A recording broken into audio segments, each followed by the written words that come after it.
Di video sebelumnya, kita sudah membahas tentang Gunung Ararat di Turki, yang diklaim sebagai tempat berhentinya kapal Nabi Nuh. Video ini berbeda dengan kesimpulan sebelumnya. Sekarang, kita akan menggali pengetahuan tentang Gunung Nabi di Papua, di Pegunungan Irarutu.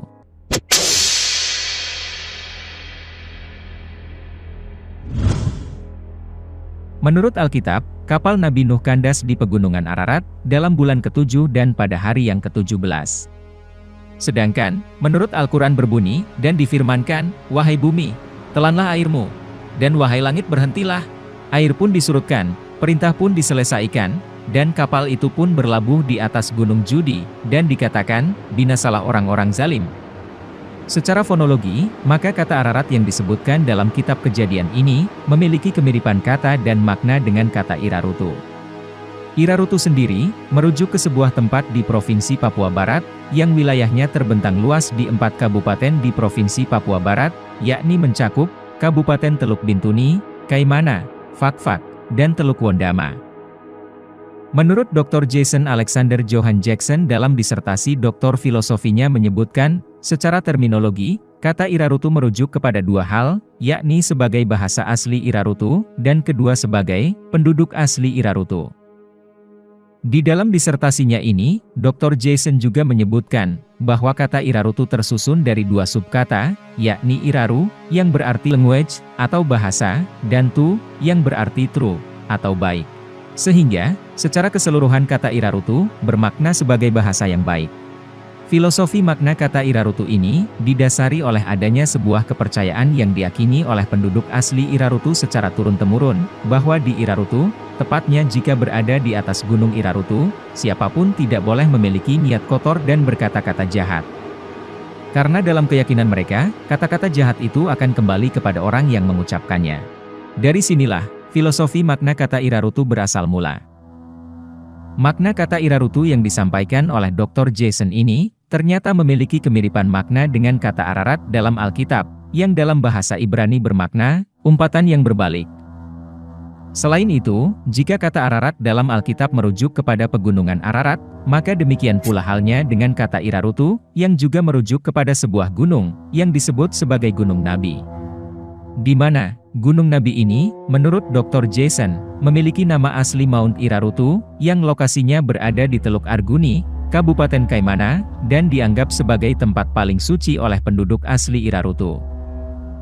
Kepala suku Irarutu yang bernama Harun Sabuku mengatakan, bahwa menurut pitutur turun-temurun, konon kabarnya semua manusia di Papua, berasal dari nenek moyang mereka yang tinggal di puncak Gunung Nabi. Menurut hikayat Gunung Nabi, seluruh dunia tenggelam oleh banjir. Dan orang-orang terpilih yang berada dalam kapal Nabi Nuh, telah terdampar di Gunung Nabi. Masih menurut hikayat yang sama, disebutkan bahwa pasca banjir surut, Nabi Nuh dan ketiga anaknya yang bernama Irarutu, Mairasi, dan Kuri, beserta 48 orang penumpang lainnya yang berada di dalam bahtera tersebut, turun dari Gunung Nabi lalu menyebar ke seluruh dunia. Irarutu, menuruni Gunung Nabi melalui rute Sungai Narmasa, lanjut terus ke Tugarni, menuju Teluk Arguni. Sementara Mairasi, menuruni Gunung Nabi melalui rute Sungai Urere, lanjut terus ke Lobo, dan terus menuju Teluk Triton. Sedangkan Kuri, menuruni Gunung Nabi melalui rute Sungai Wosimi, tembus hingga ke Teluk Bintuni, dan Teluk Wondama. Ketiga anak Nabi Nuh versi hikayat Gunung Nabi ini, lagi-lagi memiliki kemiripan dengan apa yang disampaikan dalam Alkitab, yang menyebutkan bahwa Nabi Nuh memiliki 3 putra, yakni, Shem, Cham dan Yefhet. Sekarang, pertanyaannya adalah, mengapa dalam Al-Quran Surat Hud ayat 44, justru disebutkan, jika kapal Nabi Nuh berlabuh di Bukit Judi, bukan di Ararat sebagaimana disebutkan dalam Alkitab? Mari kita kaji, menggunakan nilai gematria. Kata Judi, ini rupa-rupanya bukan asli berasal dari bahasa Arab, melainkan juga merupakan kata serapan dari bahasa Ibrani, yakni dari kata gedi. Kita lihat data berikut ini. Sehingga, kata Judi dalam Al-Quran jika dimaknai ulang, maka maknanya akan menjadi bukit atau gunung tempat induk sungai berasal. Dan makna kata judi ini, ternyata berkaitan erat dengan kata Ararat dalam Alkitab, yang tadi sudah disebutkan bahwa, kata Ararat ini, merujuk kepada Irarutu sebagai tempat keberadaan Gunung Nabi, serta diperkuat dengan hikayat setempat yang menyebut kalau tempat itu, adalah berlabuhnya kapal Nabi Nuh. Lalu, apa keterkaitan antara judi dan Ararat? Keterkaitannya adalah bahwa di Gunung Nabi yang menurut Dr. Jason, memiliki nama asli Mount Irarutu, di puncaknya terdapat 3 buah induk sungai besar, dan ini sesuai dengan makna dari kata judi yang diserap dari bahasa Ibrani Gedii, yang bermakna tempat induk sungai. Sungai pertama, adalah Sungai Wosimi, yang bermuara ke Teluk Wondama, yang sekarang menjadi Kabupaten Teluk Wondama. Yang mendiami wilayah sekitar sungai itu, adalah anak Nabi Nuh yang bernama Kuri, beserta keturunannya. Dan bahasa yang mereka gunakan sehari-hari, adalah bahasa Kuri, dan bahasa Irarutu. Sungai kedua, adalah Sungai Urere, yang bermuara ke Teluk Triton. Yang mendiami wilayah sekitar sungai itu, adalah anak Nabi Nuh yang bernama Mairasi, beserta keturunannya. Dan bahasa yang mereka gunakan, adalah bahasa Mairasi. Sedangkan sungai ketiga, adalah Sungai Narmasa, yang bermuara ke Teluk Arguni, yang sekarang Kabupaten Kaimana. Yang mendiami wilayah sekitar sungai itu, adalah anak Nabi Nuh yang bernama Irarutu, beserta keturunannya. Dan bahasa yang mereka gunakan, adalah bahasa Irarutu.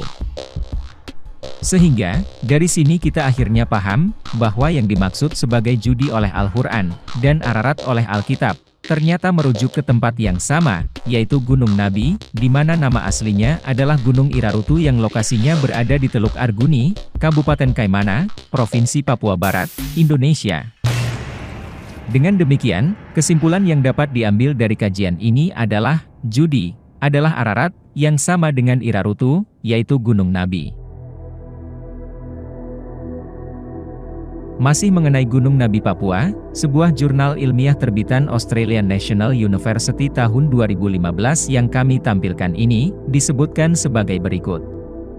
Artinya, Papua adalah tanah tempat Adam dan Hawa diturunkan dari surga. Tanah di mana kapal Nabi Nuh berlabuh, dan tempat di mana seluruh tokoh penyebar ajaran kitab suci tinggal. Ada sebuah gunung di Papua yang terletak di dataran antara Teluk Arguni dan Teluk Wondama, dikenal dengan nama Gunung Nabi, yang seringkali dikunjungi oleh beberapa penduduk Muslim Papua jika mereka ingin melaksanakan ibadah haji ke Mekah. Sehingga, hipotesis yang muncul dari apa yang disebutkan dalam jurnal ilmiah tadi terkait Gunung Nabi atau Gunung Irarutu adalah, pertama, Gunung Nabi adalah tempat diturunkannya Adam dan Hawa. Kedua, Gunung Nabi adalah tempat berlabuhnya kapal Nabi Nuh. Ketiga, Gunung Nabi adalah tempat beberapa nabi menyebarkan ajaran kitab suci. Terkait ketiga hipotesis tentang Gunung Nabi ini, rupanya, Dr. Jason juga menyebutkan sebagai berikut. Artinya, pada tahun 2010, konsultan-konsultan bahasa menyampaikan sebuah mitos tentang Gunung Nabi, yang merujuk ke Gunung Zion, atau Gunung Sinai yang disebutkan dalam Alkitab sebagai tempat naiknya Yesus Kristus dan Nabi Muhammad, dan juga sebagai titik asal seluruh bahasa-bahasa berawal. Ada sebuah kesaksian, dari seorang operator alat berat di kaki gunung di daerah Kabupaten Fak-Fak, Papua Barat.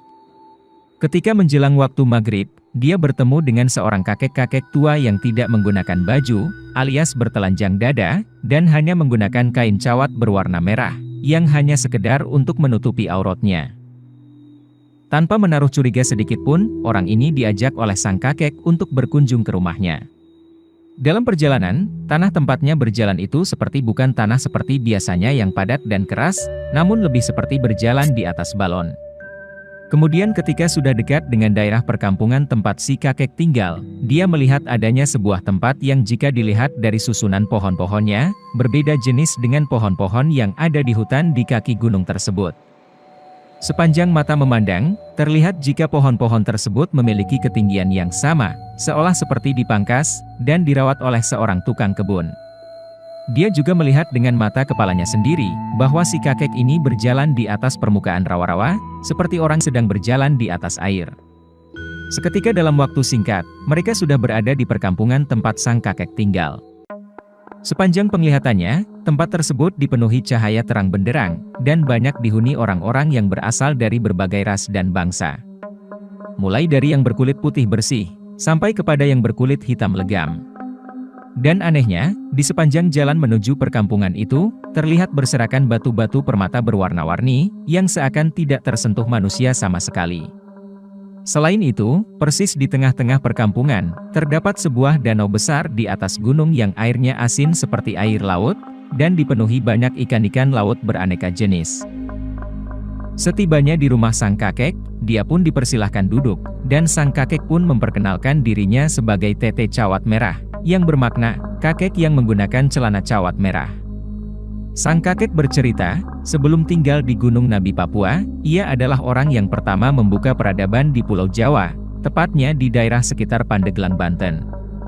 Ketika itu, ia dijuluki sebagai Aki Tirem, yang bermakna, kakek yang pertama. Kata Tirem ini, berasal dari bahasa Ibrani, terem, yang bermakna yang pertama, atau awal mula. Sang kakek juga bercerita, bahwa Gunung Nabi di Papua itu ada dua, yakni Gunung Nabi Kecil yang berada di Bomberai, Kabupaten Fakfak, Papua Barat. Gunung ini, dikenal masyarakat setempat sebagai Gunung Baham. Dan yang satunya lagi, adalah Gunung Nabi Besar yang berada di Teluk Arguni, Kabupaten Kaimana, Papua Barat. Kedua gunung Nabi ini, disebut sebagai Pegunungan Irarutu, yang dalam Alkitab disebut sebagai Pegunungan Ararat. Sang kakek, menyebutkan dirinya sebagai Babe, yang dalam bahasa Irarutu artinya adalah, laki-laki tua. Tugasnya sebagai Babe, adalah menjaga Gunung Nabi Kecil yang berada di Bomberai, tempat di mana Nabi Musa menerima 10 perintah Tuhan, dan tempat di mana Nabi Musa meninggal, serta dimakamkan. Di puncak Gunung Nabi Kecil, terdapat sebuah danau air asin yang dipenuhi oleh ikan-ikan air laut, sebagai simbol wahana pengetahuan agama Islam yang luas.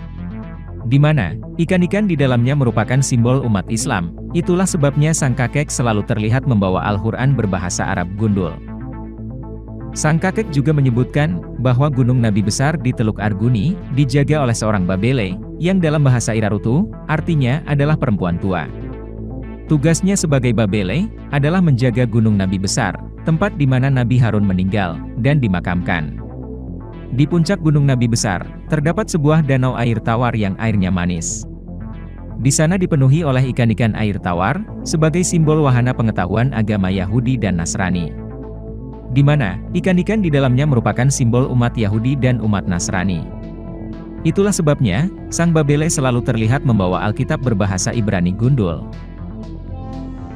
Nah, demikianlah sekelumit kecil hasil kajian guna mengungkap misteri tentang Gunung Ararat dan Bukit Judi sebagai tempat berlabuhnya bahtera Nabi Nuh. Hikayat lokal yang ditelaah lebih mendalam, ternyata menghasilkan pengetahuan yang luar biasa. Terlepas benar atau salah, manusia hanya bisa menggali kebenaran, dan Tuhanlah yang Maha mengetahui kebenaran yang sesungguhnya.